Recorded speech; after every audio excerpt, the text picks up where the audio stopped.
Making butterfly PT bread with just only 4 ingredients. No sugar and no kneading necessary. 1.5 cups of water. Bring to a simmer, and then we're gonna add in our butterfly PT. 3 tablespoons of the butterfly PT. This here is my butterfly PT flour that I grow in my own garden. 3 tablespoons. Let butterfly PT steep for 5 to 10 minutes until desired color. We're gonna use 3 cups of bread flour. I like to use King Arthur. Make sure you level out your flour. 3 cups, and then also keep half of a cup to the side. We're gonna use it later just in case we need to add more flour if the dough is too wet or for their surface in our hand.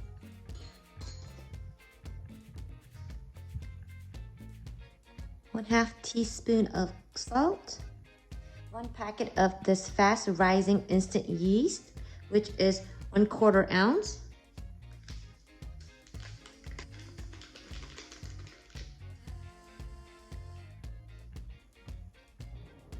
Now I'm gonna go ahead and strain out my butterfly PT.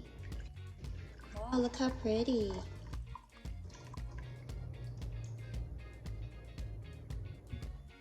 The temperature of the butterfly PT is very important to activate the yeast. You have to make sure that it's at 105 to 115 Fahrenheit because you don't want it to be too hot, it will kill the yeast.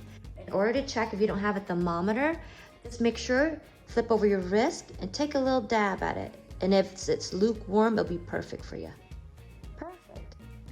Now that we test the temperature, go ahead and pour it right in. Look how pretty the color is. And I'm gonna go ahead and just mix it with a wooden dowel. Mix it real good.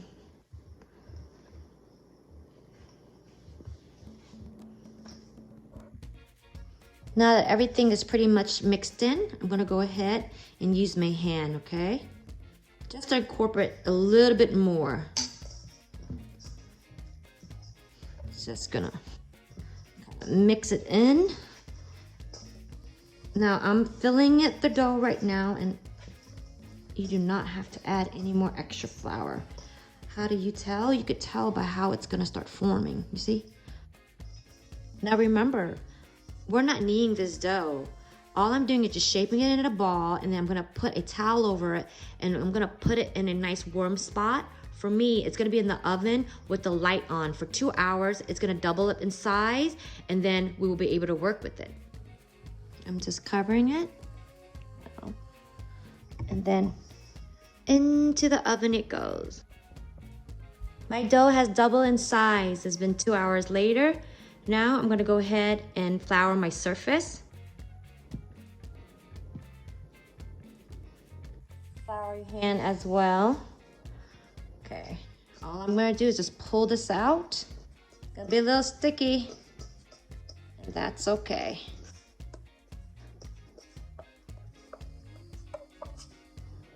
There we go. Just gonna dust it a little bit. Now, you want to make sure that you create a tension. So this way, when it bakes, it would form into a ball. Because if not, it will just be everywhere since it's not in the bread form. Okay. This here is a bench scraper. You could use that as well if you like. Just go like this, and it'll help you create the tension here. See, make sure you have that nice tension there. So this way when it bakes, it's gonna be a nice circle. We're gonna let it sit here for another 20 to 30 minutes and let it rest. So it's gonna proof a little bit more. Let's go ahead and heat up the oven at 450. I went ahead and took my dough and put it on top of my stove because when the oven's heating, it's a little warm, so it will help the dough double in size. Fill the baking dish halfway full with warm water, and then I'm gonna put it in the oven. In the oven it goes.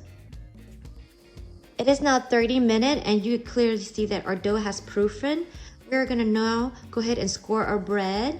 The reason why we score our bread is to direct where the air steam is coming up when we're baking it. And if we don't, it's gonna crack and it's gonna look ugly. Now be creative, you could do any design you like, as long as you're using a clean razor blade or a knife, okay? Let's have fun with it.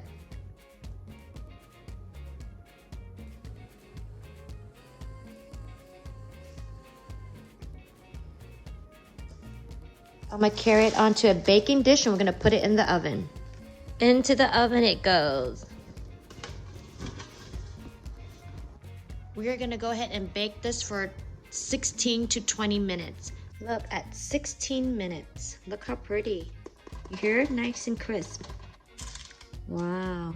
Make sure you let it cool down at least for 20 minutes, because if you cut it any earlier than that, when you cut it in the middle, it's gonna be gummy and it's gonna look like it's uncooked when it's not, okay? So the minimum is 20 minutes. If not, wait for an hour. If you like your bread with a softer crust, just melt some butter and go ahead and coat it on top. But I like it just the way it is, nice and crispy outside and chewy inside. It is time to see what it looks like inside.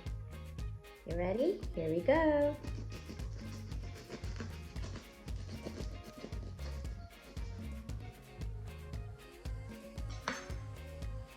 Wow.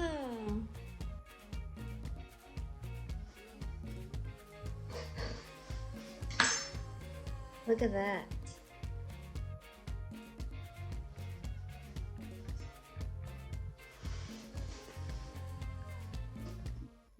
Slice another piece.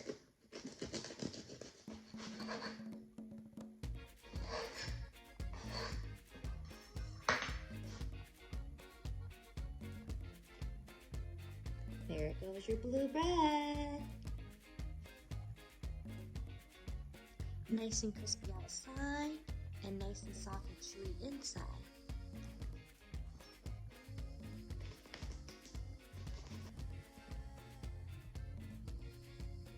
I made a blue loaf and a white loaf, all made with this beautiful butterfly PT flour. Look at that.